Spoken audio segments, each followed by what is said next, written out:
Welcome to Backlash, ladies and gentlemen. I'm sure you're saying, by looking at the title, what the hell are you talking about? I'm saying it truthfully. There was great things in the show. There was great things in this pay-per-view, but people got screwed. And screwed royally. But I'm going for the stuff I liked, and the stuff that didn't really make any sense. I'm going to do that right now. I will talk about the pre-show and what happened with Baron Corbin and Apollo Crews. A good match. But to be honest, I just don't feel it from Apollo Crews. I'm sorry. I'm not against Apollo Crews, but the good boy attitude is really playing on me. I just feel like he probably would give us something more if he was allowed to become a heel. And when it comes to Baron Corbin, the guys on the pre-show, I'm sorry. The Andre the Giant Memorial Battle Royal winner of 2016 is on the freaking pre-show of the first Backlash since 2011. If I'm right. I can't remember when we did the last Backlash. I think 2011, 2010. When they stopped the brand split. We haven't been on a Backlash in a long time. So seeing him there is sad. And worse yet, he wins, which I know he's supposed to win. He's a more stronger character. But it's still the kickoff show. And that's where the problem is. And admittedly, I forgot that this kickoff show is only going to have one match due to the fact of the brand split. Because usually we have two. But now I'm sure for each show, for each brand, it's going to probably just be one pre-show match. Which I'm alright with. But this wasn't the match that needed to be done. I'm sorry. Okay, let's get this done now. Andre, Mr. Corbett, he's a guy I respect. I always talk about him, and I truly respect him. Please, contact AJ. Say, I'm proud the hell out of you because you won your title. And I know you're going to do this when you get a chance because the man is working for Hart Legacy Wrestling. The guy does Vince Russo Productions and the Vince Russo brand. The guy is constantly busy, so he doesn't always have the time to say this kind of stuff to the people he really care about. And I know you're going to say it. I'm just saying it so everybody understands what you go through. As a guy who works in a promotion yourself, you bust your ass. You don't always have time to do the things you really want to. And I'm just saying it. I'm proud of your boy. He worked his ass off in this match. So did Dean. Dean did a very good job in this match. He did a lot better than he normally does. So this was the match of the night for me personally. It was. Dean did well. AJ, he did well. And in the end, he wins. I'm sure a lot of people say, well, he kicked him in the balls. Come on. Well, you know what? So what? That's part of his character. But this is where I fear. I'm afraid because he won this title, John Cena will return and fight him for it. Now, we know eventually this is going to happen. I'm just hoping that if it is going to eventually happen, he has a bit of a gap, at least a month before John Cena comes and messes with him. Let him go through Dean Ambrose again. Let him go through, if he has to, Dolph Ziggler. And this leads me to Dolph Ziggler versus The Miz. And what happened beforehand? What is going on between Daniel Bryan and The Miz? This makes you think, is he going to actually wrestle? Or is Daniel Bryan going to be, well, this is kind of stretching it, and I mean this. Daniel Bryan and Dolph Ziggler, Daniel Bryan being Dolph Ziggler's manager. It's kind of stretching it. To be honest, that's how it feels right now. It kind of feels like a stretch that might actually happen. But what's even more of a stretch is Daniel Bryan having a match with The Miz with his bad, messed up neck. Now, unless they say he could do one match, I would understand that. And that might be a signature pay-per-view like Survivor Series or Royal Rumble for that matter. But I just don't know why they're doing this unless one of those two situations happen. And to be honest, this match made no difference. Dolph did not win here. But then, if he had won, see it like this. If Dolph lost, which he did, he's basically where he was in the last 2 years. If he had won, he would be as he was 4 years ago. Nowhere with an IC title. The only difference is he won't have a woman manager. And this is what it comes down for Nick. Dolph Ziggler. I can't remember his last name. I just remember his first name is Nick. Look, I said this before and I'm going to say it again. Dolph needs to leave. It's not the point that he's an untapped talent that has greater potential because he's well over. It's not the point that he's a great wrestler. He's a good wrestler. The point is that WWE is never going to push him. That's what it comes down to. And I said this a whole bunch of times. Put him in the main title scene for a couple of months with no one helping him, and let's see what the crowd thinks. Will the merchandise move? Will the people get in the seats? Will the shares on the ratings go up whenever he's champ? We never got that opportunity. Every time when he's had it, it always dropped very quickly because they dropped him. So I'm saying it truthfully. Dolph needs to leave. There is nothing here from except a paycheck, which maybe he's getting $1 million, $1.5 million, maybe $2 million a year. It depends on how they booked him. It depends on his tax bracket. But in the end, he's got nothing. And I mean it. Now, let's see. Here's a problem. It is so easy to move on to the things that are screwed. Because I'm looking at this, and to be honest, there wasn't much left to talk about, so that means I'm going to have to talk about the stuff that really made no freaking sense. People got fucking screwed. First one, Randy Orton versus Bray Wyatt. Now, you guys know how I feel about Bray. They're not doing anything with him. And I didn't feel like this match meant anything. And I was right. Before the match, Bray beats the crap out of Randy, so he could not do the wrestle match. He could not wrestle. So he was going to win by forfeit. And he did. Here's the problem. Who have we been seeing for the last couple of weeks? The big red monster Kane comes out. And I knew, oh shit. Bray is about to get fucked very badly here. He is not going to win this. And if he did, he's going to get fucked next week. Well, this coming Tuesday on SmackDown Live. And guess what we get? We get a match, which was a good match, between Bray and Kane. And Kane did a good job. Kane looks a lot more healthier now. He looks a lot more active. But here's the problem. We do not need Kane working and winning. And I say this again. He looked good. He looked good than he has been in the last couple of years. It looks like he got some better cardio.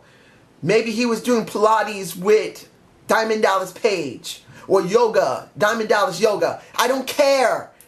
Bray Wyatt, it's the next generation of guys who are evil. And we've done nothing with him. Comparing Bray Wyatt to Finn Balor, Finn is nothing compared to Bray. And here's the thing, the WWE doesn't see it.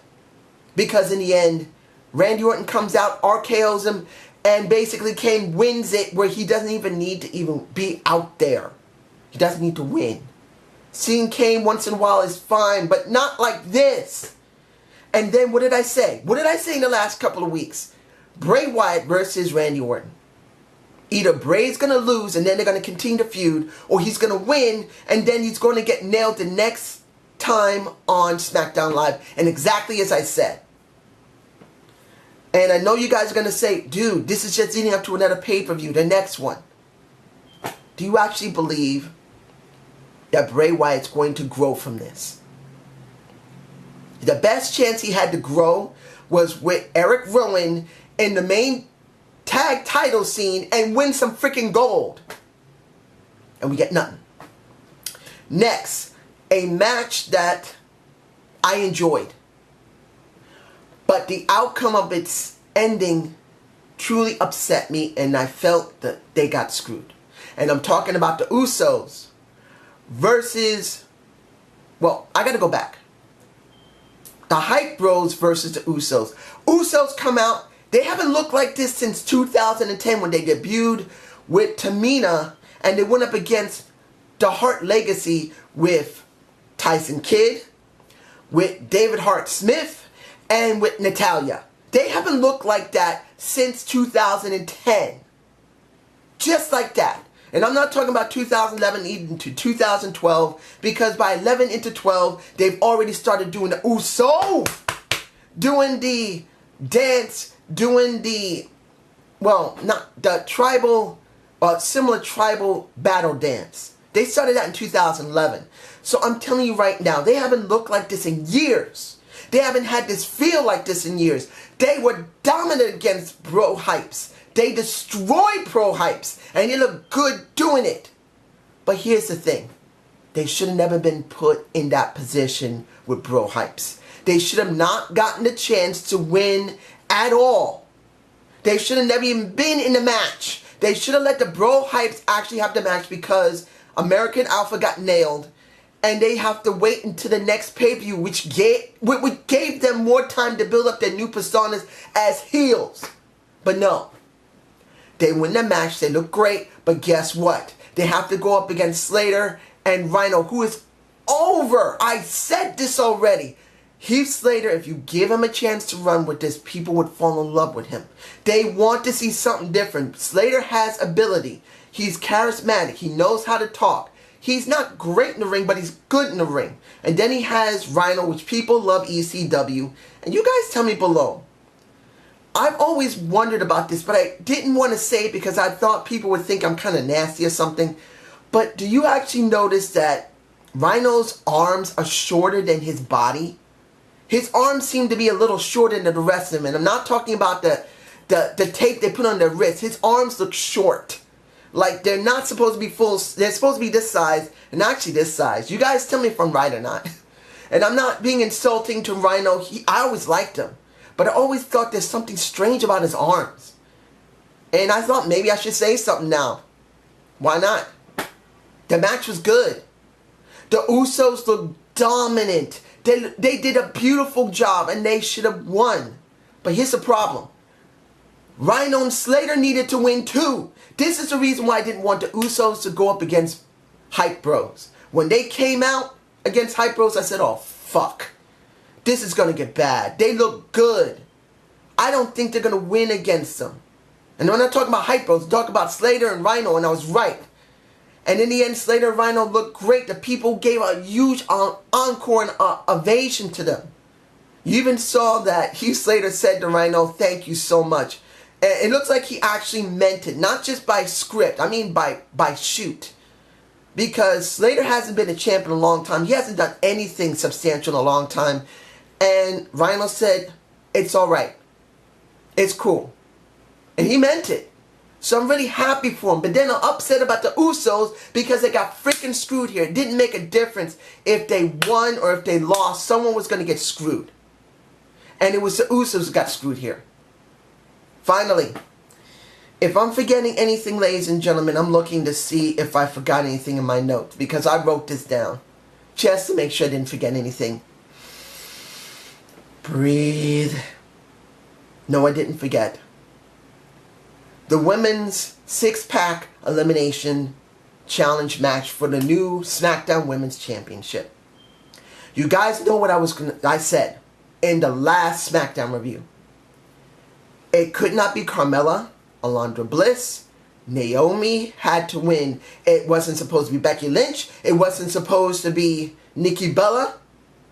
And it wasn't supposed to be Natalya. If I'm forgetting anyone, I'm sorry. It was Becky Lynch. It was Becky freaking Lynch.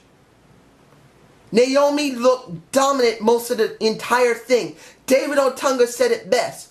When have you seen a woman like Naomi actually be a high flyer? There's nobody. Not since Lita have we seen a high flyer. None of the other women in years have been a high flyer except Lita. In some points, Trish Stratus. And in some points, Mickie Jane. But it's been Lita and it's been Naomi. In the last decade, it's been Naomi or it was Lita. And now what do we get? We now have Becky Lynch, the first Irish-born female wrestler to win a women's title in the United States. And understand this, I don't hate Becky. I don't hate Alundra Bliss. Don't hate Nikki. I don't hate Natalya. I don't hate Carmella. I hate the fucking WWE because they know 100% this stupid fucking concept that was in the beginning of this show when Daniel Bryan and Shane McMahon, I'm going to put it big in my fucking face, when they came out and said that we started this to give people that has never had a chance a fucking chance. The one who deserves it is Naomi. Compared to Nikki Bella, compared to Natalya, everybody else has never gotten a title that was in that division there. The person from the old guard who is never given a chance. The only chance Naomi truly had a chance to try and get the title without any complications when she went up against Eve Torres. And it was Christmas of 2013, I believe. Or I could be wrong, I think either 2012 or 2013 Christmas, when she had the opportunity in that battle royal that led to TLC and her getting that chance to get the title, and they didn't do anything with her, and people actually had an interest in her at that time. She had her chance to get a title match, then she got the hurt in her eye because of Oksana. Then she's supposed to have another chance at a title, and they completely dropped that shit. This is stupid. One of the most hard-working people in the women's division who deserves that title doesn't fucking get it. I'm calling this bullshit. I'm going to keep saying this is bullshit. If she doesn't get it by the end of this year, and this is the Women's SmackDown Championship, or the SmackDown Women's Champion, I don't care. If she doesn't get it, I'm going to start making videos saying to Trinity McCoy, and I mean this, I will do a video, and if I don't do one, if someone reminds me to do another one, I will do another one. And I'm going to direct it to Trinity for two. I'm going to say, Trinity, I love you. You're a great wrestler. You have great potential. You're being fucked by the WWE. The money is good, but if you say that you love wrestling, you want a fair shot, you got to leave the WWE. Because you're not getting freaking anywhere. Because you're not this freaking dark. And I'm not against Sasha Banks, but she's lighter than her.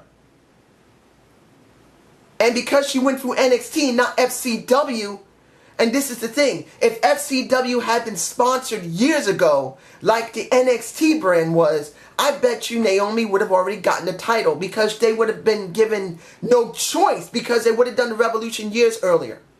Because everyone that was in FCW, that was Naomi, that was Tamina,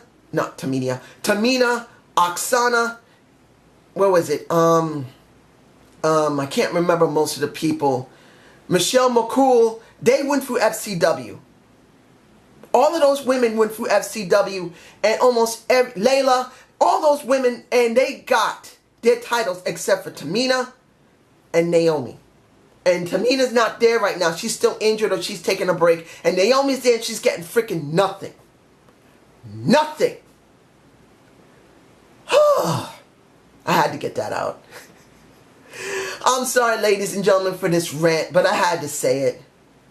You guys tell me below if I'm wrong or not, because if I'm wrong about this, give me a reason why I should calm down and see that Becky Lynch winning this is a good thing. And I'm not against her having this. She earned it. She worked hard in NXT, but Naomi's been there longer. She has never been given an option. She's always been passed over, and whenever she was given a chance to wrestle it, it was always because of some type of plot device. Have a good day. Have a good night.